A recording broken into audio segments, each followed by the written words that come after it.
अब भारतीय जनता पार्टी की हम बात करते हैं, वो भी एक ऐसे कद्दावर नेता की जिन्होंने ना जाने कितने युवा बेरोजगारों की लड़ाई लड़ी है।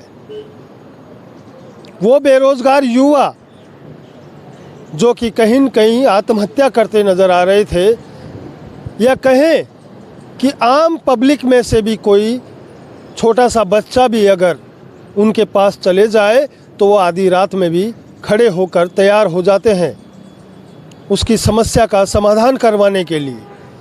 मैं एक ऐसे नेता की बात कर रहा हूँ जो कि कई दशकों से वो चले आ रहे हैं। उनका नाम है डॉक्टर किरोड़ी लाल मीणा। जी हाँ दोस्तों, डॉक्टर किरोड़ी लाल मीणा 6 बार के विधायक रहे, राज्यसभा सांसद रहे और अभी भाजपा की सरकार में कैबिनेट मंत्री है। उन्होंने अपनी ही सरकार पर आरोप लगाया है कि मेरा फ़ोन ट्रैपिंग करवाया जा रहा है, मेरे पीछे CID इस तरीके की चीज़ें लगाई जा रही है। पर मैं डरता नहीं हूँ, ना मैं झुकता हूँ, क्योंकि मैं गलत काम नहीं करता। ये उन डॉक्टर किरोड़ी लाल मीणा का कहना है। अब ये दिल की आहट या दिल की आहट कह सकते हैं, ऐसी आवाज़ क्यों निकली? क्यों वो किरोड़ी बाबा जिसके चेहरे पर हंसी रहती थी और उन नौजवान बेरोजगार युवाओं के लिए लड़ाई लड़ने की दिल में तमन्ना रहती थी, मगर बाबा अब कहीं न कहीं मायूस चेहरे को लिए घूमते नज़र आ रहे हैं। अब उस चेहरे के पीछे क्या राज है, इस सच्चाई को हम जानने की कोशिश कर रहे हैं और आपको द पिंक सिटी न्यूज़ के ज़रिए एक दिखाने की कोशिश कर रहा हूँ। मेरा किसी भी पार्टी और पक्ष से ना विपक्ष से कोई लेना देना नहीं है। मैं केवल एक सत्यता के ऊपर और उसकी आधार पर आपको समझाने का प्रयास करूंगा और कोशिश करूंगा। विपक्ष में रहते जब कांग्रेस की पूर्ववर्ती सरकार सत्ता में थी तो डॉक्टर किरोड़ी लाल मीणा ने 16 से 17 पेपर जो लीक हुए थे उन पर प्रदर्शन किए। विपक्ष में रहते ना जाने कितने मुद्दों पर लड़ाई लड़ी और डंडे खाए, और वही सरकार आते ही जैसे ही भजन लाल सरकार बनते ही कहीं भी उनका नाम नहीं लिया गया, केवल उनको कैबिनेट मंत्री बना दिया जाता है। और मंत्री बनाने के बाद उनको कहीं न कहीं महसूस हुआ कि मैंने इतनी मेहनत की, इतने डंडे खाए, बीजेपी के किसी नेता ने उनके बराबर ना तो आवाज़ उठाई, बराबर तो दूर की बात है, मगर कहीं भी उनके साथ नहीं लगे। अकेले ही वो आदमी अपनी लड़ाई को लड़ते गया और उन युवा बेरोजगारों के लिए उन्होंने कई प्रकार की लाठियां खाई। पुलिस प्रशासन से भिड़े इन तस्वीरों में लगातार मैं एक सच्चाई दिखा रहा हूं।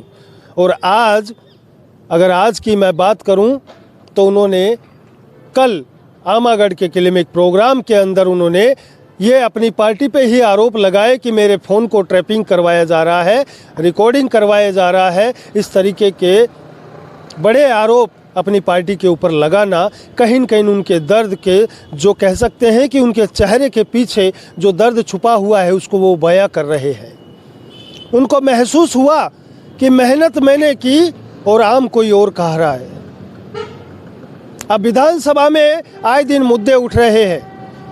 किशनगढ़ विधायक अजमेर से विकास चौधरी का कहना है कि वो किरोड़ी बाबा जो जेल गए तो किरोड़ी बाबा गए, डंडे खाए तो किरोड़ी बाबा ने कहे, और आज अगर मावा खा रहा है तो वो भजन लाल शर्मा खा रहा है। इस तरीके के मुद्दे विधानसभा में उठाए जा रहे हैं। 16वीं विधानसभा का तीसरा सत्र शुरू हो चुका है। 2 से 3 दिन चल चुके हैं। सत्र का चलन जारी है। शून्यकाल प्रश्नकाल की चर्चाएं हो रही है, मगर वहां पर जनता के हित में कहीं भी बात नहीं हो रही। विपक्षी दल कोई न कोई मुद्दा या बहाना बनाकर आरोप प्रत्यारोप लगा रहा है, तो बीजेपी वाले जो पक्ष में बैठे हैं उनसे उनका जवाब नहीं लग पा रहा है। अब आखिरकार जिस विधानसभा के अंदर जनहित की बातें होनी चाहिए, जनहित की समस्याओं का समाधान होना चाहिए, वहाँ इस तरीके की बातें ना होकर और तमाम गुमराह करने वाली बातें चलाई जा रही है और जनता बड़े प्यार से उस चीज़ को देख रही है। सबसे बड़ी चीज़ कि जनता उसको ऐसी नोटिस कर रही है कि अब तो सारा काम हो गया है। देखिए, भजनलाल जी ने ये कहा, फलाने विधायक ने ये कहा या फलाने मंत्री ने ये कहा है। मुद्दों की कोई बात नहीं कर रहा, बिना मुद्दों के वहाँ पर लड़ाई छिड़ी हुई है, केवल बहसबाजी। विधानसभा में जिन जनहित के मुद्दों पर बात होनी चाहिए उन मुद्दों पर कोई बात करना नहीं चाहता, मगर कहीं न कहीं किरोड़ी लाल मीणा ने ही जो अपनी पार्टी पर आरोप लगाए हैं, वो आरोप कितने सत्यता पर है, कितना क्या है, ये तो आने वाला समय बताएगा और मंत्रिमंडल का विस्तार बताएगा कि कहाँ उनको जगह देते हैं। फिलहाल विधानसभा में केवल बहसबाजी के अलावा कुछ नहीं चल रहा। जनता को कैसे गुमराह किया जाता है वो सब इनसे सीख सकते हैं। ये तस्वीरें जो दिखा रहा हूँ एक सच्चाई की तस्वीरें हैं।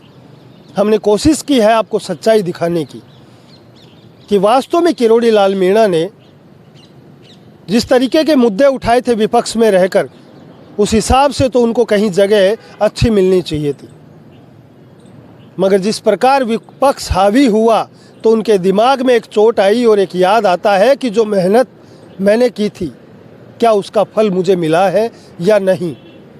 हम आगे भी लगातार बने रहेंगे, आपको दिखाते रहेंगे द पिंक सिटी न्यूज़ के साथ। सुभाष बैरवा, जयपुर।